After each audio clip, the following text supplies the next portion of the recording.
नमस्कार साथियों, law order and civil rights YouTube channel में आपका स्वागत है, अभिनंदन है। आज 7 जनवरी 2019 है और आज से हम चालू कर रहे हैं मॉर्निंग सामान्य ज्ञान। वो भी प्रतिदिन 20 प्रश्न जो आपके लिए हर एग्जाम्स के महत्वपूर्ण माना जा सकता है।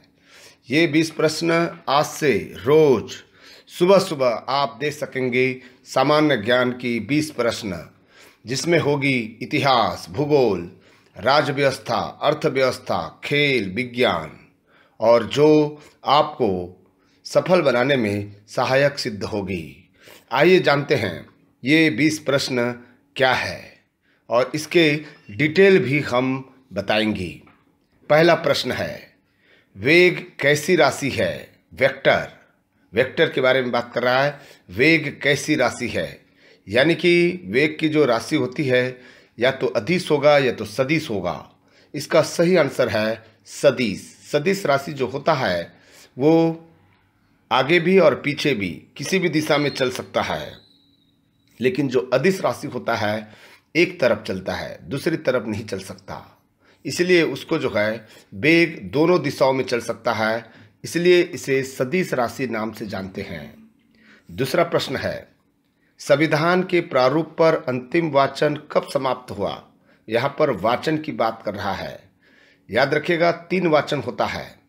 3 वाचन, जो अंतिम वाचन होता है जिसमें पारित किया जाता है। अंतिम वाचन का मतलब होता है पारित करना, यानी कि संविधान के प्रारूप को कब पारित किया गया, तो ये उसका उत्तर है। यदि वाचन शब्द दिया है तो आपको समझना 3 वाचन होता है। पहला प्रस्तुतिकरण, दूसरा बहस या चर्चा, या तीसरा जो होता है वो होता है आपका पारण। पारण कब हुआ था संविधान के प्रारूप? तो ये इसका सही आंसर है 26 नवंबर 1949, 1949, 26 नवंबर।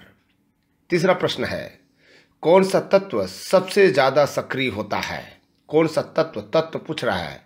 इसका मतलब है कि सबसे ज़्यादा सक्रिय जो तत्व होता है वो पोटेशियम है, और सबसे कम सक्रिय होने वाला तत्व होता है वो है सीसा। दोनों नाम आपको याद रखना है। पोटेशियम सबसे ज़्यादा सक्रिय होता है और सीसा सबसे कम सक्रिय होता है। चौथा, किस स्थान पर बुद्ध ने 5 सन्यासियों के साथ संघ की स्थापना की? ये मोस्ट इम्पॉर्टेंट है। सारनाथ के 10 किलोमीटर दूर ये स्थल है जहाँ पर गौतम बुद्ध ने सबसे ज्ञान देने का जो सबसे पहला काम किया वो 5 सन्यासियों को किया था। 5वां, उमा की तपस्या, शिव पार्वती, बसंत प्रमाण किस चित्रकार की उत्कृष्ट कृतियां हैं? याद रखिएगा, इसी मोस्ट इम्पॉर्टेंट है। ये है नंदलाल बोस की। ये तीनों चित्रकार की उत्कृष्ट कृतियां हैं नंदलाल बोस की। याद रखिएगा। 6वां क्वेश्चन है, सौर मंडल की खोज किसने की थी? जो आपके धरती के ऊपर जो दिखाई देता है सौर मंडल, उसकी खोज किया था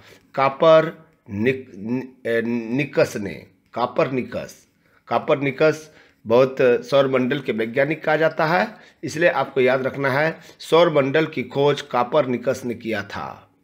7वां प्रश्न, भारत में निर्मित पहला उपग्रह प्रक्षेपण वाहन कौन सा था? वाहन की बात कर रहा है जिसके माध्यम से जो हमारा उपग्रह है वो चलती है।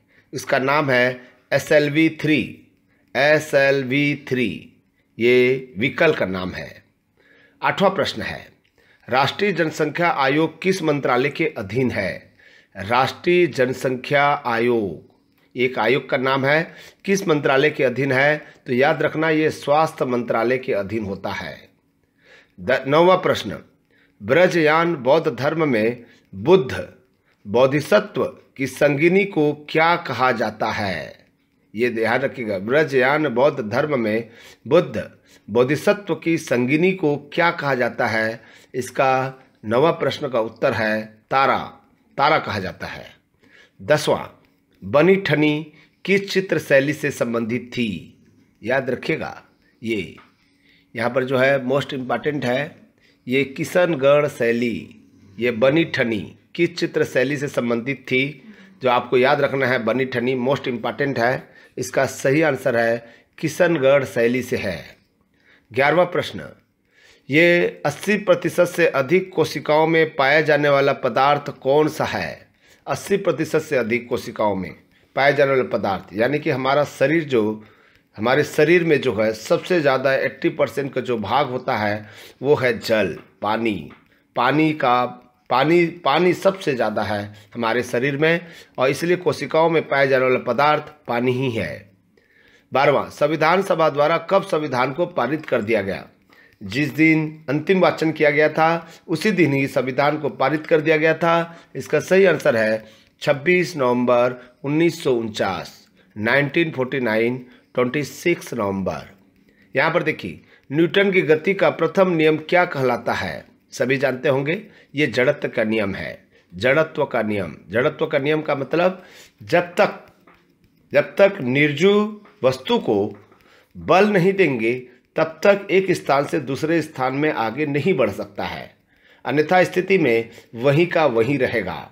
इसलिए कहते हैं इसको न्यूटन की गति का सिद्धांत। पहला सिद्धांत है जड़त्व का नियम। जड़त्व का नियम यही कहता है जब तक उसको बल नहीं दोगे, निर्जीव वस्तु वही का वही रहेगा। जब तक उस पर बल नहीं दोगे, बाह्य बल नहीं दोगे, तब तक एक स्थान से दूसरे स्थान की ओर गति नहीं कर सकता।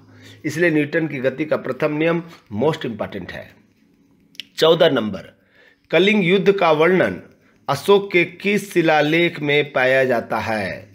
ये संख्या पूछ रहा है आपको, जो है ये 13वें शिलालेख में पाया जाता है कलिंग युद्ध का वर्णन। ठीक है, उसके बाद में अशोक जो है कलिंग युद्ध के बाद उन्होंने युद्ध करना छोड़ दिया था, और उन्होंने जो है गौतम बुद्ध के बौद्ध धर्म ग्रहण कर लिया था। यहीं से जो है वो विरक्त हो जाता है। खून की नदियां बह गई थी, खून को देखकर मानवता उसमें जो है आ गई थी। ये थी अशोक। 13वें शिलालेख में इसका विवरण मिलता है।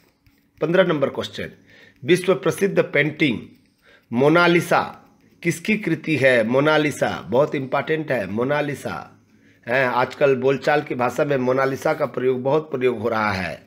ये है लियोन द विंसी का कृति है। ये मोस्ट इम्पॉर्टेंट है। ये प्रश्न बार बार पूछा जा रहा है और अभी भी क्वेश्चन पूछा जा रहा है। ये मोनालिसा जो पेंटिंग का है, विश्व प्रसिद्ध पेंटिंग है मोनालिसा, और इसकी कृति है लियोन द विंसी। यहाँ पर देखिए 16 नंबर क्वेश्चन, सौरमंडल का सबसे ऊंचा पर्वत ये निक्स ओलंपिया किस ग्रह पर स्थित है? ये सौरमंडल का सबसे ऊंचा पर्वत निक्स ओलंपिया किस ग्रह पर स्थित है? यहाँ पर पूछ रहा है। ये मंगल ग्रह पर स्थित है। ये सबसे ऊंचा पर्वत है। इस संसार का, इस ब्रह्मांड का सबसे ऊंचा पर्वत निक्स ओलंपिया नाम दिया गया है, जो मंगल ग्रह पर स्थित है। यहाँ पर 17 नंबर क्वेश्चन, मोनालिसा नामक चित्र की रचना किसने की थी? अभी फिर वही हमने रिपीट कर दिया कि मोनालिसा नामक चित्र की रचना आप भी बता दिए, अभी बताए हैं, लियोन द विंसी। यहाँ पर जो है 18 नंबर क्वेश्चन है, शिशु मृत्यु दर में कितने वर्ष की आयु के पूर्व मृत शिशु को शामिल किया जाता है? शिशु मृत्यु दर में कितने वर्ष के आयु के पूर्व बोल रहा है, मृत शिशु को शामिल किया जाता है 1 वर्ष के पूर्व। यानी कि 0 से जैसे ही पैदा होता है और 1 वर्ष की अवधि को जो है शिशु मृत्यु दर में उस उम्र के आयु को जो है शामिल किया जाता है। 19, बाजार के निरीक्षक को क्या कहा जाता है? Most important question. यहाँ पर जो है इसको क्या कहा जाता है? बाजार के निरीक्षक को उर्दू भाषा में क्या कहा जाता है? ये उर्दू भाषा के बारे में पूछ रहा है आपसे। जो है यहाँ पर जो है सहनाए मंडी कहा जाता है। बाजार के निरीक्षक को सहनाए मंडी के नाम से जानते हैं। ठीक है, सहनाए मंडी, क्योंकि मंडी का मतलब बाजार है, निरीक्षक का मतलब होता है सहना। ठीक है, सहनाए मंडी के नाम से जाना जाता है। और 20 नंबर प्रश्न जो अंतिम प्रश्न है, मिथिला पेंटिंग किस राज्य की प्रसिद्ध चित्रकला शैली है?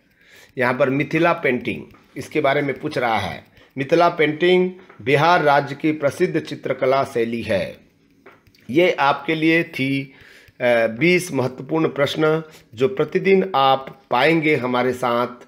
5000 प्रश्न उत्तर सहित के जो बहुत महत्वपूर्ण जो प्रश्न पूछे जाते हैं वो 20 प्रश्न आपके लिए उपयोगी साबित हो, यही कामना करते हैं। आप किसी भी एग्जाम में सफल हो, यही हम आशा करते हैं और शुभकामनाएं देते हैं। थैंक यू, नमस्कार, जय हिंद।